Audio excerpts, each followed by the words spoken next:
There are two flavors of edgy characters, Shadow the Hog, and the Man with No Name. I don't think I need to tell you about Shadow, but the other... Get 3 coffins ready. Huh?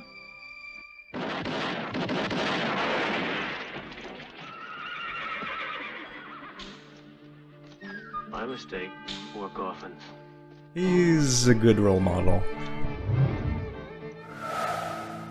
The overly edgy anime character is so prominent of a trope that I don't think I need to waste your time with examples. This kind of character can be done well. There's a reason that people like them. It's just that the vast majority of examples come off more like shoving your really super cool OC into your story, rather than an actual human being. To make a quick distinction between a good and bad edgy character, good ones come off as cool, whereas bad ones are undeniably cringy. This is an incredibly hard line to ride because it's so subjective, but looking at ones that most certainly fall into the latter category, I think we can take some pointers to avoid going there on accident. Overwatch's Reaper is the best example I can think of for how to not do an edgy character, and he highlights the 3 most important rules for what not to do to make a character like this work and be taken seriously. They play him off as a joke at every opportunity, his character design looks fucking ridiculous, and relative to those around him, he comes off like a World of Warcraft cosplayer instead of a demon in eternal pain beyond our comprehension. To contrast him, I'd like to look at my favorite edgelord, which is League's Mordekaiser. For a little bit of background, he is undeniably the edgiest character in the game, and that is up against some stiff competition. But instead of coming off like Kain, who is more like a rebellious teenager, Mordekaiser genuinely feels like the promise of his premise.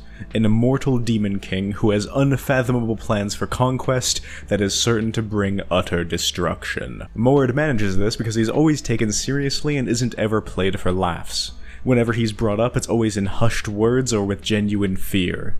His design subjectively looks incredible, and it's so dramatically different from the rest of the roster that he looks and feels alien, as he should. Lastly, the way that he talks and the way that he presents himself is not only so well done and unique, I will silence the incessant thrum of mortal hearts, but also reinforced by his backstory. He sounds like he wants to grind up children into raw paste because he only exists out of raw spite and hatred. In the world beyond, blackened ichor filled a crumbling sky, as souls withered to nothing.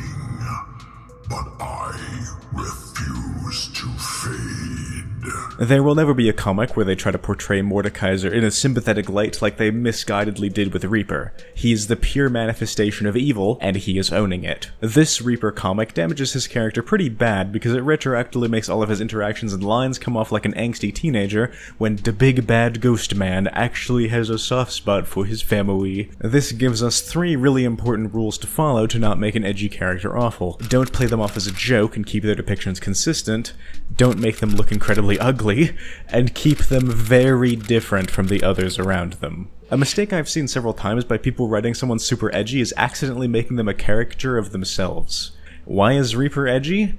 He just is. He's like this to a point where emotes and voice lines make fun of him for this, and so the entire vibe he's trying to project falls apart completely. If he was intentionally a joke character, I think this would work, but his presentation is so sincere that I don't think it's meant to be a joke. The equivalent is like if someone insulted Mordekaiser by calling him a big iron teddy bear. Another example of comedy kind of coming in to fuck up the vibes is with Hitman. 47 is someone that I think you could also argue is edgy, but so many of his voice lines are jokes that he comes off like an emotionally dead Twitch streamer rather than a remorseless assassin. If you make them only talk in sarcastic quips and I know more than you speeches, they become impossible to take seriously. Whenever they come up, it becomes a fun game of, oh boy, I wonder what they're gonna miraculously know more than me now. Settling on a cool design for your character is gonna be the hardest thing to get right because it is so inherently subjective. Generally though, characters which are edgy tend to be that way because something incredibly fucked up happened to them in their life, which is what you should play into. Mordekaiser's design passes because giant possessed suit of armor is both unique for the setting and also shows how much his raw anger and spite is literally angering him into reality. Reaper's design fails because there's literally no explanation for why he's like this. He looks like an edgy anime fan because he just he just does. Mercy, or Moira, or whoever it is now, gave him ghost powers, and he decided completely of his own volition that meant it was time to go to Hot Topic to pick up his new superhero costume. Frankly, I don't know if there's fixing this design with how absolutely out of place it looks, but I think if it was a suit that he was possessing out of necessity rather than the clothes that he chose, it would make him seem a lot less ridiculous. I think his Plague Doctor skins are an okay pick for this. It's something that could both feasibly be something he had to possess, and be something he could theoretically go into public with. Reaper fails at being grounded because there's no real reason given for why he's like this.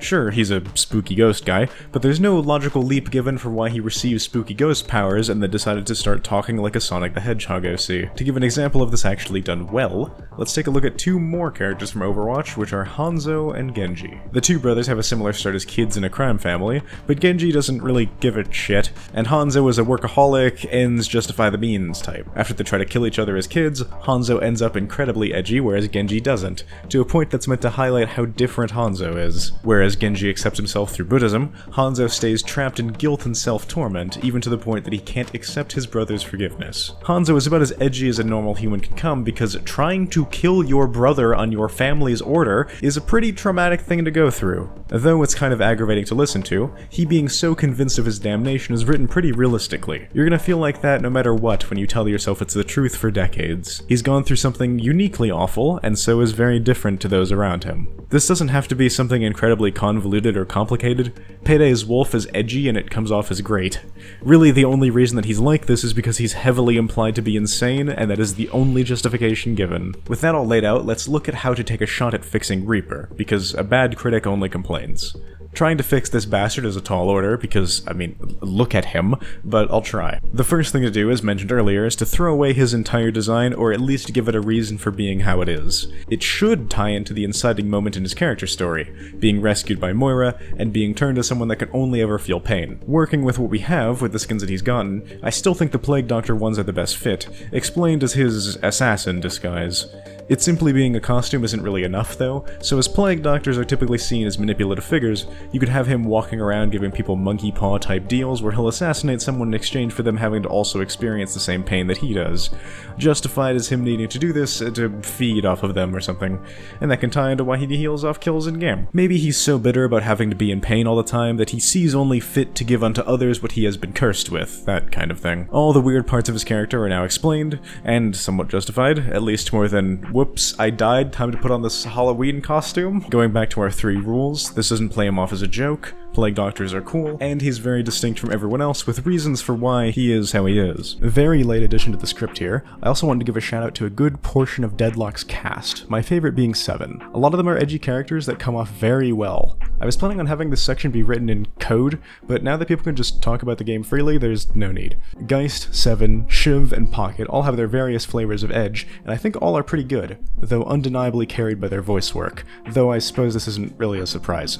A Valve game has good writing and good voice direction. Wow, what a shocker. Helps that Pocket is voiced by the porno mag guy, I guess. Moral of the story, if you're looking to write an edgy guy, take pointers from your local cowboy, not your local anime cosplayer. Now, I do read all of my comments, and yes, all of them, regardless of upload date, so do let me know if that's helped. I'd also be interested to hear what characters you can think of improving by following these rules. Thanks to my patrons, Emmy and Gavin especially, and have a good night.